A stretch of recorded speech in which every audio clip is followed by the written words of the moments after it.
देखो बच्चों, त्रिकोणमितीय अनुपातों का उपयोग हम किस प्रकार से करते हैं मैं आज बताने जा रहा हूं आपको। अभी तक मैंने 8.4 तक आपको प्रश्नावली करा दी है। अब मुझे उसके बाद ये ऊंचाई दूरी के प्रश्न करवाना है, लेकिन मैं उसके पहले आपको कुछ उदाहरण के माध्यम से समझना चाहता हूं ताकि आपको ये ऊंचाई दूरी के प्रश्न समझने में आसानी रहे। तो देखो, जैसे ये मैंने एक समकोण त्रिभुज बनाया यहाँ पे,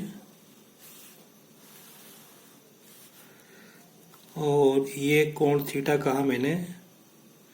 इस कोण के लिए ये लंब है, ये आधार है और कर्ण है। अब ये जो लंब है इसको अपन आगे चल के हम ऊंचाई बोलेंगे, और इस आधार को हम दूरी बोलेंगे, और इस कर्ण को हम लंबाई बोलेंगे। एक होता है tan थीटा बराबर लंब बटे आधार। तो यहाँ लंब का मतलब ऊंचाई समझना, आधार का मतलब दूरी समझना, और ये कोण थीटा। तो अब यहाँ पे तीन चीजें हैं, थीटा, लंब, आधार। अगर इसमें से कोई से ये तीन अवयव हैं, तीन में से कोई से दो अवयव हमें मालूम हो तो तीसरा अनुपात हम निकाल सकते हैं। ठीक है। इसी प्रकार साइन थीटा बराबर लंब बटे कर्ण।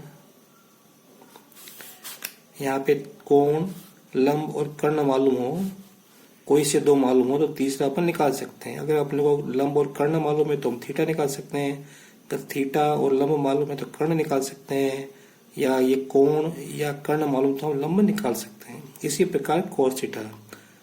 अधिकतर प्रश्नों में जो ऊंचाई दूरी के प्रश्न है उसमें हमको tan और sin का ही उपयोग करना है, और अधिकतर जो कोण आएगा वो 30 डिग्री का आएगा, 60 डिग्री का आएगा और 45 डिग्री का, इन्हीं का उपयोग है।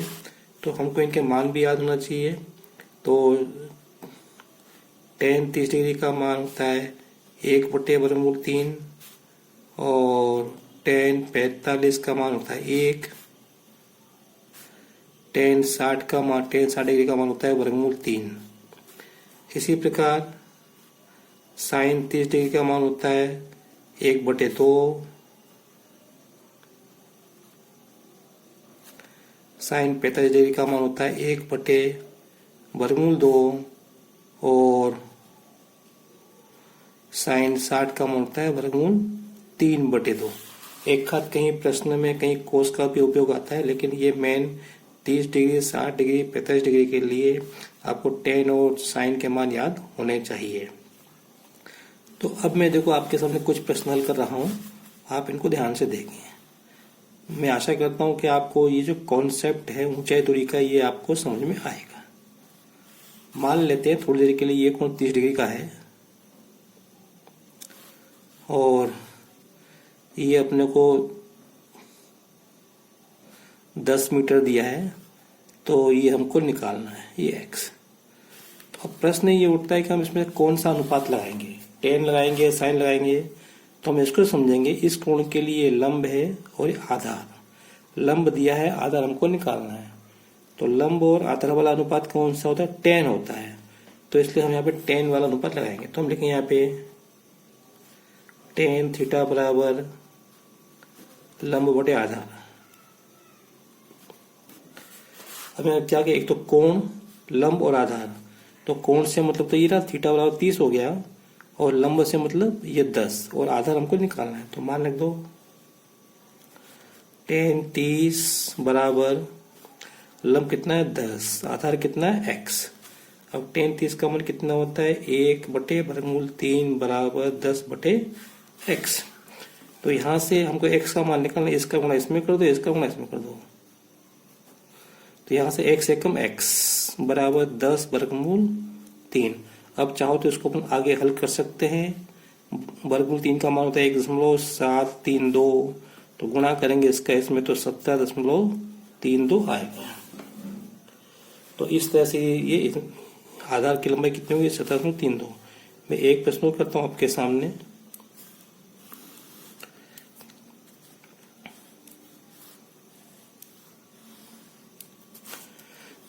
मान लो ये कोण 45 डिग्री का है और यहाँ पे ये दिया है हमको 10√3 और हमको ये निकालना है। इस कोण के लिए ये लंब है, इस काम करते इसको मैं 60 ले लेता हूँ ना, फिर 60। इस कोण के लिए लंब है, ये आधार है, तो आधार दिया है हमको लंब निकालना है, तो निश्चित रूप से हम इसमें 10 लगाएंगे। तो यहाँ पे 10 थीटा बराबर लंब बटे आधार।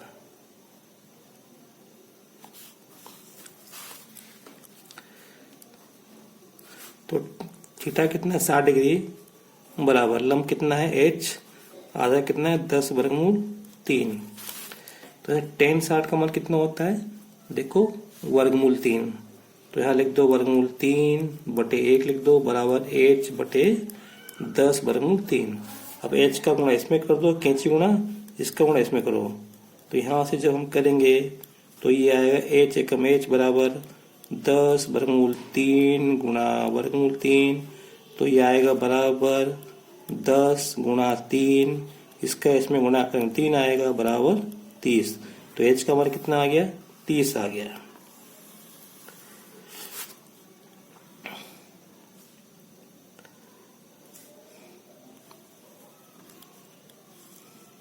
चलो अब मान लो ये कोण दिया हमको 30 डिग्री का और ये दिए हमको ऊंचाई 100 दिए, हमको ये निकालना है एल, मतलब कर्ण निकालना है। तो लंब और कर्ण वाला अनुपात क्या होगा? साइन होता है। तो यहाँ से आप लिखेंगे साइन थीटा बराबर लंब बटे कर्ण। तो थीटा कितना है? 30 डिग्री, लंब कितना है? 100, कर्ण कितना है? एल। तो साइन 30 का मान कितना होता है? 1/2 बराबर 100/L। अब यहाँ से क्या करो? कैंची गुणा करो, तो इसका गुणा इसमें, इसका गुणा इसमें है, तो एल का गुणा 1 में करेंगे तो एल आएगा और 100 का गुणा 2 से करेंगे 200, तो एल का मान कितना हो गया? 200 आ गया। तो कहने का मतलब ये कर्ण की लंबाई कितनी आ गई? 200। तो अब ये हमको देखना है कि कहाँ हमको tan लगाना है, कहाँ हमको साइन लगाना है। देखो अपन एक प्रश्न करते हैं। ये प्रश्न दिया, उदाहरण एक दिया है त्रिकोणमिति के अनुप्रयोग अध्याय 9 में। तो धरती पर एक मीनार ऊर्ध्वाधर खड़ी है। धरती के एक बिंदु से जो मीनार के पाद बिंदु से 15 मीटर की दूरी पर है, मीनार के शिखर का उन्नयन कोण 60 डिग्री है, तो मीनार की ऊंचाई ज्ञात करो। थोड़ा मैं आपको समझाने का प्रयास करता हूं। जैसे मान लो कि ये मीनार है और यहाँ से इस बिंदु से, यहाँ से किसी बिंदु से इस मीनार का ये यहाँ से कोई व्यक्ति ऊपर की ओर देखता है, तो ये जो उन्नयन कोण बन रहा है, ये जो उन्नयन कोण, ये वाला कोण, ये कोण कितने का बन रहा है? 60 डिग्री का बन रहा है। ठीक है, तो हमको इसमें क्या करना है? हमको ये मीनार की ऊंचाई, ये हमको ऊंचाई निकालना है। ये दूरी हमको दी है, कितनी दी है? दूरी हमको 15 मीटर दी है, और ये जो कोण बनना था, ये वाला कोण, ये कितना दिया? 60 डिग्री। तो इसको मैं चित्र के माध्यम से बताना है। तो ध्यान रखो, ऊंचाई दूरी के प्रश्न में हमको समकोण त्रिभुज बनाना है, और हमेशा ध्यान रखो कि हम त्रिभुज एक तरफ से बनाए, बस कभी उधर नहीं करें ना, हमेशा एक तरफ से बनाए। तो देख, तो ये तो मीनार हो गई अपनी। तो मीनार की ऊंचाई निकालना है, माना मीनार की ऊंचाई h, और ये उन्नयन कोण दिया हुआ है कितना? 60 डिग्री, और मीनार से ये दूरी दी कितनी? 15 मीटर। तो ऊंचाई निकालना है।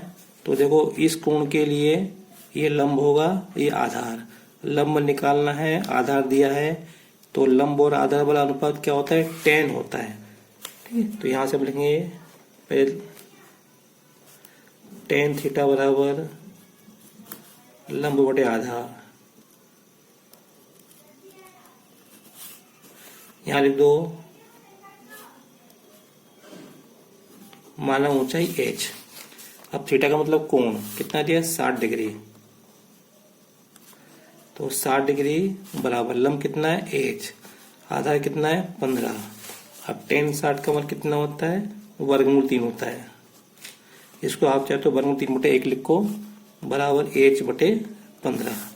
अब कैसे गुणा कर दो, इसका गुणा इसमें करो, इसका गुणा इसमें, तो गुणा करने पे क्या है, h एकम h बराबर 15 वर्गमूल 3 मीटर जो भी है। आप चाहो तो इतना उत्तर इतना छोड़ सकते हो, आप चाहो तो इसके आगे भी हम कर सकते हैं। 15 गुणा वर्गमूल 3 का मान 1.732, तो गुणा करेंगे तो 15 दूनी 30 की 0 हंसे 3, 15 दूनी 45 3 48 की 8 हंसे 4, 15 से 105 और 4 9 109 हंसे 10, 15 का 15 10 25। अब दशमलव लगाना तो 1 2 3 अंकों से पहले दशमलव, 1 2 3 अंकों से दशमलव, तो 25.98 मीटर। तो ये हमारा उत्तर हो गया। तो ये होगी मीनार की ऊंचाई। तो आपको शॉर्ट में करना है, पुस्तक में उदाहरण में तो समझाने के लिए दिया हुआ है। तो इस वीडियो में इतना ही। अब मैं आगे के प्रश्न में अगले वीडियो में करूंगा। अगर आपको मेरा ये समझाना उचित लगा हो, अच्छा लगा हो, तो इसे लाइक करें, शेयर करें अपने दोस्तों को, दूसरे छात्रों को, और सब्सक्राइब करें। Thank you.